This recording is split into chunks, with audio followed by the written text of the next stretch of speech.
Playing at BYU is kind of always a goal of mine. I watched them growing up, and my mom and dad actually met at BYU, and I have a lot of aunts and uncles and grandparents that went here, so it was just it's kind of in the family, and watched them growing up, and it was just kind of the place I wanted to play. I got the opportunity to play in front of the coaches a little bit, and I was able to play well, and so here I am.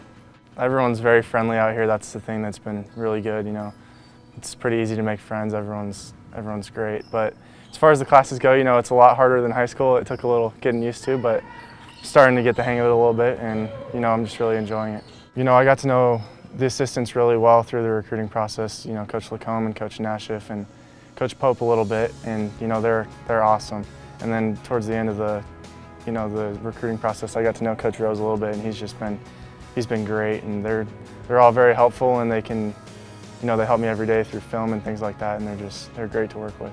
The guys all play really hard. That's the thing that I noticed when I first got here. Everyone goes as hard as they can all the time, and they're playing for each other.